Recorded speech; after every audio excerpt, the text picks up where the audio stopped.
Hello everyone, this is Urvashi. Now we will do pedagogy of economics. Our topic is evaluation.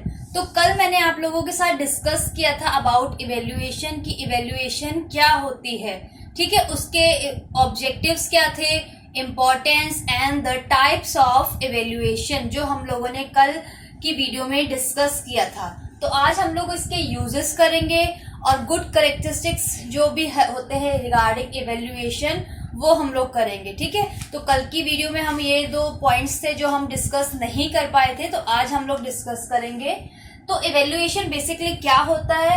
Evaluation is a systematic determination of a subjects merit significance using criteria governed by the set of standard, ठीक है। तो ये हो गया हमारा evaluation. किसी भी जो कह सकते हैं, फॉर एग्जांपल स्टूडेंट ने आपके मतलब कि पूरे होल सेशन में उसका रिजल्ट कैसा रहा है, क्या किया है उसने, ठीक है, उसका बिहेवियर कैसा था टुवर्ड्स स्टूडेंट्स, टीचर्स और अदर जूनियर्स और सीनियर्स, और उसका मतलब स्टडी में उसकी रेगुलरिटी कैसी थी, ठीक है। ये सब कैसे निकाला गया? Through evaluation. उसका बिहेवियर, उसकी नॉलेज जज करके उसे इवेल्युएट किया गया, ठीक है। उसका बेसिक एक रिजल्ट निकला कह सकते हैं हम लोग।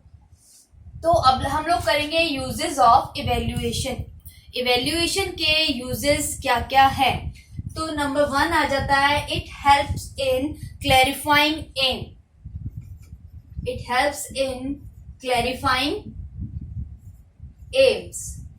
जो एम होता है उसे क्लैरिफाई करता है, उसमें हेल्पफुल होता है इवेल्युएशन की स्टूडेंट का एम क्या है, ठीक है, उसको उसने अचीव किया या नहीं।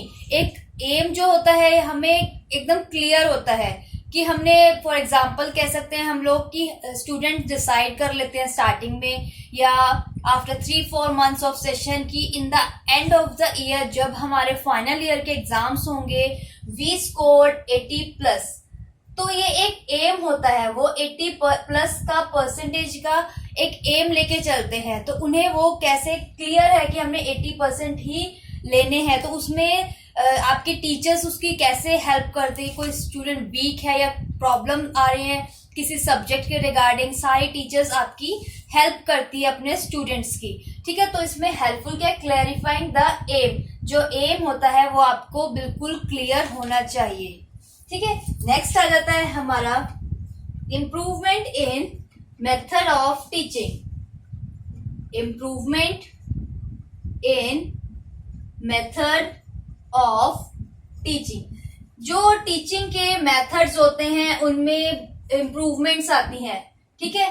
फॉर एग्जाम्पल कह सकते हैं जो टीचर्स जैसे आपको पढ़ाती हैं, ठीक है, क्या पढ़ा रही है, सेम आपको बुक वाला नहीं कई बार करवाते, आपको बुक्स में जो आपके मेंशन है वो करवाते हैं, उसके साथ साथ अलग डेफिनेशंस किसी और बुक से रिलेटेड या न्यू इनोवेटिव आइडियाज के थ्रू एग्जांपल्स दे के आपको न्यू मेथड से आपको पढ़ाती है, ठीक है। कोई स्टूडेंट्स होता है कि उन्हें कह सकते हैं थोड़ा एक मतलब कि फ्रैंकली या इंटरेस्ट लेकर स्टूडेंट्स का कैसे किसी टॉपिक के रिगार्डिंग इंटरेस्ट बने, ठीक है, वो हमें कैसे पढ़ाना है स्टूडेंट्स को। तो टीचर अपना जो मेथड्स हैं वो टीचिंग के वो इम्प्रूव करता रहता है डे बाय डे। कि जैसे डे 1 में हमने कोई चैप्टर करवाया, सीधा बुक में से पढ़ा दिया, कोई एग्जाम्पल नहीं दिया। नेक्स्ट डे टीचर ट्राई करता है कि मोर एग्जाम्पल्स आपको दिए जाएं जिससे आपका इंटरेस्ट बने स्टूडेंट्स का, ठीक है। और 1 by 1 आपसे क्वेश्चंस भी पूछती हैं टीचर्स, जिससे आपका एक टॉपिक के रिगार्डिंग इंटरेस्ट बना रहे, आप अटेंटिवली क्लास में अपने जो मैम आपको करवा रहे हैं उन पे ध्यान दें, ठीक है। तो ये हो गया improvement in method of teaching. Next आ गया हमारा help in good teaching. Helps in good teaching. एक अच्छा टीच करने के लिए हेल्प करता है। मान लीजिए रेगुलर आपको टीचर आपकी कहती है रेगुलर आप कह सकते हैं हैबिट डाल लीजिए रेगुलरिटी की कि आपने स्टडी करनी ही करनी है, कि एक टॉपिक या एक कह सकते हैं कोई भी इजी सा पॉइंट आपने डेली रिवाइज करना है। ये नहीं कि डेली एक ही पॉइंट को, अपने बुक में से कोई भी जो आपको इजी लगता है टॉपिक या इंटरेस्टिंग है उसे डेली आपने हैबिट बना लेनी है स्टडी की, कि आपने 1 आवर या 2 आवर डेली बैठ के इसको रिवाइज करना है। इसके बारे में और एग्जांपल्स कह सकते हैं कि आप कैसे इसको चेंज कर में मतलब कि इसके एग्जांपल्स आप कैसे न्यू एग्जांपल्स के थ्रू आप आंसर दे सकते हैं एग्जाम्स में। तो एक हैबिट बना लेनी चाहिए स्टडी की। जो डेली स्टडी करते हैं स्टूडेंट्स 1 आवर या 2 आवर्स, तो उनकी एक एक्यूरेसी बनी रहती है रिगार्डिंग देयर सब्जेक्ट। ठीक है, तो हेल्प्स इन गुड टीचिंग। जो आपको आगे टीच करने में, आप भी आगे स्टूडेंट हैं, आपने टीचिंग करनी है, तो वो आपको एक हेल्प करेगा जब आप अपने स्टूडेंट्स को पढ़ाएंगे। ठीक है, नेक्स्ट आ गया हमारा, it serves as a basis of guidance. It serves as a basis of guidance. आपको जो भी कोई आपकी टीचर होगी किसी भी चीज के रिगार्डिंग आपको गाइड करेगी, आप अपनी गाइडेंस ले सकते हैं टीचर से। अपने आपके जो एल्डर्स है, फॉर एग्जांपल आप किसी कोई घर में कोई काम करते हैं, ठीक है, मान लीजिए आप किचन में कोई काम करते, तो आपकी मम्मा आपको हेल्प करती है ना, गाइड करती है कि ये पहले पानी डालो या पहले तेल डालो, ये करो। ठीक है, वैसे ही जो आपकी टीचर है आपको अपने स्टूडेंट्स को हमेशा गाइड करती है regarding their subject, regarding the knowledge. कुछ भी जो इनोवेटिव, कुछ भी नया आता है किसी टॉपिक के रिगार्डिंग, कोई एग्जाम्पल है, तो वो आपको सही गाइड करेंगी हमेशा। कभी भी आपको टीचर जो होती है किसी भी स्टूडेंट्स पे भेदभाव नहीं करती है कि जो अच्छा है उसे ज्यादा अच्छे से पढ़ा दिया, जो पुअर स्टूडेंट है या एवरेज स्टूडेंट है उन्हें थोड़ा ध्यान ना देकर कुछ भी बस ऐसे ही पढ़ा दिया, हाँ हो गया। ठीक है, ऐसे कभी भी टीचर आपकी नहीं करती है। और आगे आप भी जब टीचर बनेंगे तब भी किसी भी स्टूडेंट्स के साथ आप लोगों ने अपने भेदभाव नहीं करना कि ये अच्छा है तो मैं इसको ज्यादा अटेंशन दूंगी, ये अच्छा नहीं है, मेरा कहना नहीं मानता तो मैं उसे अटेंशन नहीं दूंगी। ठीक है, कभी भी कोई टीचर ऐसा नहीं करती है। ठीक है, तो आपको बेसिस ऑफ गाइडेंस, आपको एक टीचर जो है एक अच्छा हमेशा गाइड करेगी। आपको किसी भी टॉपिक के रिगार्डिंग या कोई मॉडल बनाना है, कोई मेथड यूज करना है, कोई आपके प्रैक्टिकल एग्जाम्स के रिगार्डिंग कुछ भी गाइडेंस चाहिए होती है तो आपकी टीचर जो है आपकी हमेशा हेल्प करती है। नेक्स्ट आ जाता है हमारा reform in curriculum. Reforms in curriculum, तो इसमें हमारा बेसिकली आ जाता है the basis of this aim is children's interest. किसका? चिल्ड्रन का इंटरेस्ट किस में है? Social need and educational psychology उसकी कैसी है? Social needs are not constant. जो सोशल नीड्स होती है स्टूडेंट की या कोई भी हो, उसकी चेंज नहीं होती है, वो हमेशा कॉन्स्टेंटली चेंज होती रहती है नीड्स। कोई भी पर्सन हो, उसकी जो नीड्स है अकॉर्डिंग टू टाइम एनवायरनमेंट वो चेंज होती रहती है। ठीक है, तो ये हो गए हमारे यूजेस ऑफ इवेल्युएशन। नेक्स्ट हम लोग एक पॉइंट और रह गया था हमारा, वो करेंगे good characteristics of good scheme of evaluation.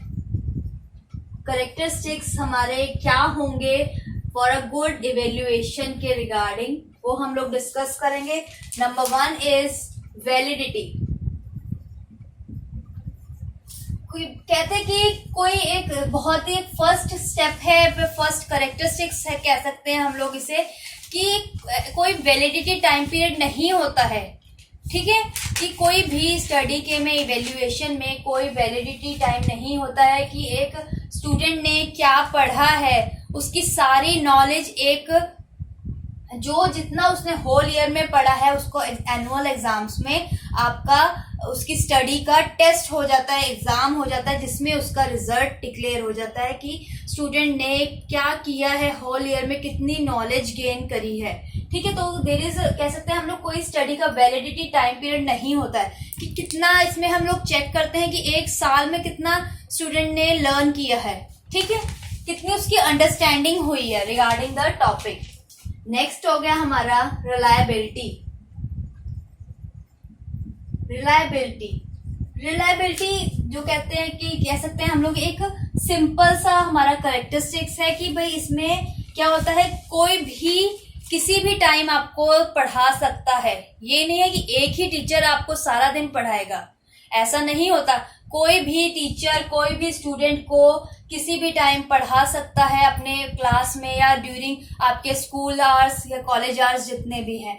तो उसमें एक जो रिजल्ट रहेगा वो एकदम सेम रहेगा। आपको कोई भी पढ़ाए कैसा भी, जो आपका रिजल्ट होगा स्टूडेंट का वो हमेशा सेम रहता है। तो इससे कोई भी स्टूडेंट ये नहीं कहता कि इस टीचर ने हमें पढ़ाया तो हमें कम मार्क्स मिले हैं, इसने पढ़ाया तो हमें ज्यादा मार्क्स मिले।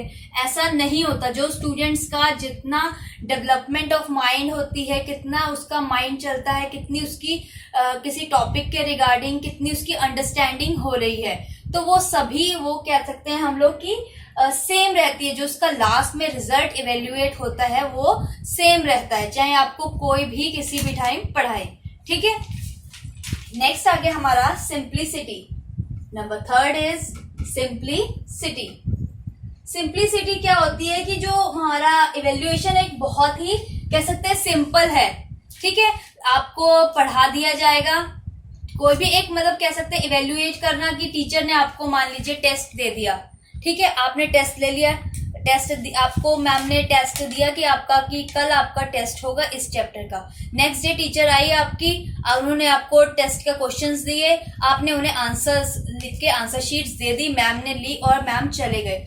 नेक्स्ट डे मैम को कोई हेडेक नहीं रहता, कह सकते एक सिंपल प्रोसेस होता है कि स्टूडेंट्स ने आंसर लिख कर दे दिए, फिर मैम अपना उसे चेक कर लेती है, उससे कोई एक हेडेक नहीं है, कोई बहुत बड़ा काम नहीं है ये कह सकते हैं हम लोग। ठीक है, तो एक सिंपल प्रोसेस रहता है ये कि टीचर ने आपको एग्जाम क्वेश्चंस दिए, आपने आंसर दिए, टीचर ने जाके आपके टेस्ट जो है वो चेक कर दिया। नेक्स्ट डे जिसकी जितनी मतलब कि कह सकते हैं अंडरस्टैंडिंग थी रिगार्डिंग द टॉपिक या नॉलेज जो थी वो टीचर ने सबको बताई कि हाँ कि आपकी इसमें कमी है या इसमें कमी है। कोई एक हेडेक नहीं लेता, या बच्चों को डांटना मारना नहीं है।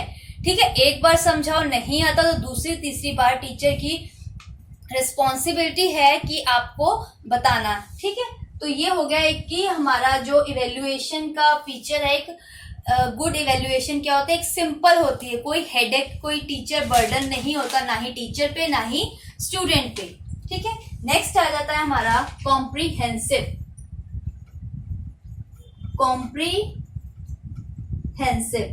कॉम्प्रीहेंसिव में हमारा क्या आ जाता है कि कह सकते हैं कोई रेगुलरिटी आपकी, जैसे हमने पहले भी करा था, स्कोलास्टिक और कोस्कोलास्टिक इवेल्युएशन की जाती है कि मतलब स्टूडेंट का ओवरऑल बिहेवियर ओवरऑल डेवलपमेंट कैसी रही।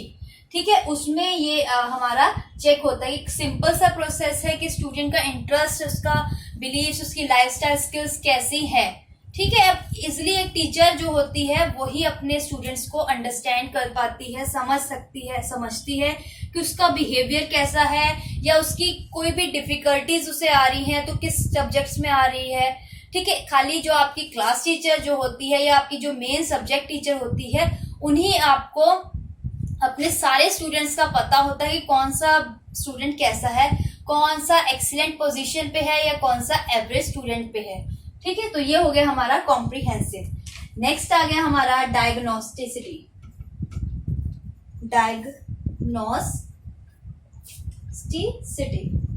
तो ये हो गया ये है हमारा एक last characteristic of good evaluation. इसमें क्या होता है कि स्टूडेंट्स की क्या वीकनेस है, ठीक है, और उसमें डिफिकल्टी स्टूडेंट्स को क्या आ रही हैं अपने टॉपिक के रिगार्डिंग, वो सबको डायग्नोस करना, उन्हें एक रेमेडी देना, कि उन्हें समझाना कि उसकी जो जितनी भी डिफिकल्टी लेवल है उसे कैसे, या वीकनेस है जो स्टूडेंट्स की रिगार्डिंग योर टॉपिक या सब्जेक्ट्स कि जैसे कहते हैं ना कि किसी स्टूडेंट को इंग्लिश में ज्यादा इंटरेस्ट होता है या किसी को हिंदी में होता है, बट उन्हें एक किसी पर्टिकुलर सब्जेक्ट से फोबिया होता है कि मैथ से फोबिया है, मेरे को मैथ समझ नहीं आता, ये है वीकनेस होगी स्टूडेंट की। अपनी वीकनेस जो है टीचर्स को पता चल गई कि हाँ इसे बच्चे को मैथ से फोबिया है।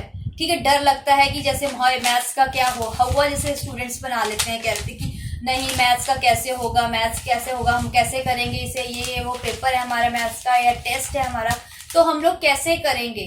ठीक है, तो ऐसा कुछ नहीं होता। जो वीकनेस जितनी भी होती हैं आपके स्टूडेंट्स की या डिफिकल्टीज जितनी भी आती हैं वो सारी की सारी टीचर्स आपका सॉल्व करवाती हैं। ठीक है, तो ये हो गया हमारा इवेल्युएशन के uses of evaluation and characteristics of a good evaluation। तो आपका evaluation का टॉपिक कंप्लीट हो गया है। इनके रिगार्डिंग आपको कोई डाउट हो कुछ तो आप लोग मुझे मैसेज कर दीजिएगा, ठीक है। Okay, thank you everyone.